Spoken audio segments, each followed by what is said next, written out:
association with Nexus Production Group. On May 20th, available on digital platforms, comes a movie called Machination, which is actually set and shot in Malta. But is it any good? Well, let's find out together.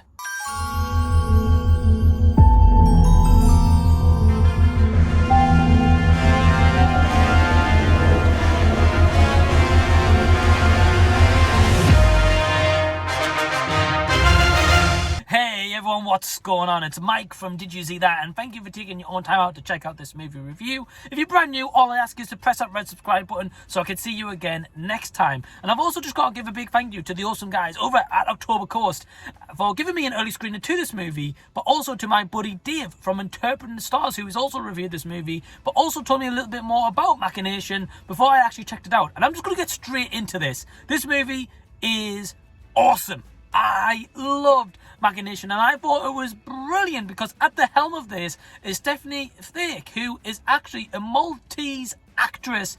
And one thing I really love about this movie is it does a fantastic job in representing Malta, its culture, but also this beautiful set and scenery locations. Because if anyone who doesn't know me by now, so I was born in England, but my dad was born in Malta and my mum was born in the UK, so I'm half English and half Maltese. So this movie definitely has a bit of an attachment to me, because the actress at the helm of this is Steffi Thake, who plays a character called Maria, because the plot of Machination is all around Maria's character centered in COVID-19 in Malta, but really kind of the effects that it's having on her and her mental health, and how that's coming into play, and really helps you kind of assess how other people are dealing with the virus, and is she kind of really losing her mind through all of this. So also one thing I've got to say is I also respect this movie, because as you guys can see right now, I'm in a car. I'm actually parked going into the gym very shortly. But this movie helped me really realize the effects of COVID-19, because by all means, anywhere I go or anything I touch, I always have hand sanitizer.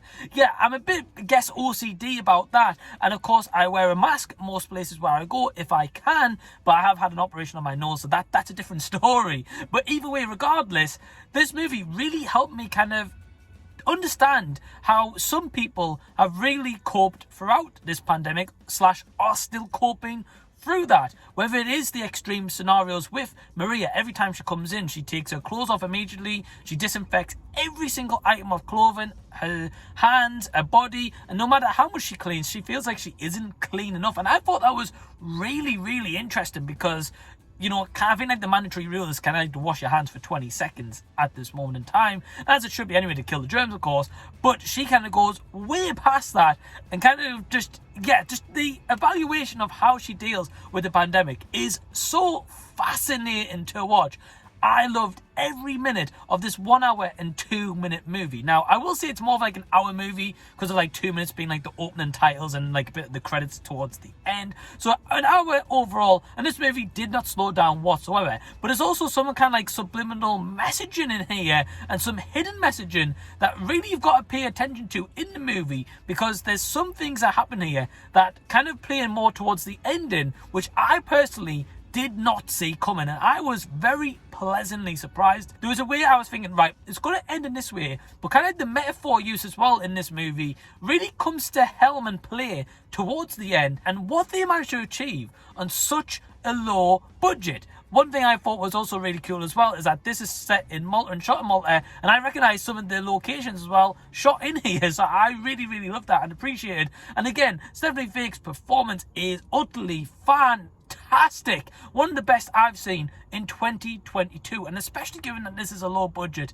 yeah, knocked it out of the park. Because the movie is also directed by Ivan Malekin and Sarah Jayne, whose works I'm unfamiliar with, and this is the first ever time I'm seeing any of their director or writing projects. And I will say, I want to see more from both of these people, because if this is what they can produce on a low budget, imagine what they could produce on a high budget. Yeah, I'm just really high on this movie. If I've got to pick out any negatives, and there's only one or two minor gripes that I generally have with Machination. The first one was, at odd little times, and I mean when I say odd little times, maybe one or two scenes, the cinematography, I felt like, instead of maybe doing like a zoomed in shot, it was a cut but it was still the same scene and the same take. I just felt like if they did like a bit of a slow zoom in on the person like that, it would have worked a lot better for that take.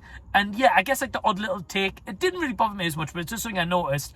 And there was one music choice in one particular scene in here I didn't think worked. But if I'm being honest, those are just minor gripes of an overall majority of a brilliant movie and a brilliant study on mental health and mental illnesses, for example.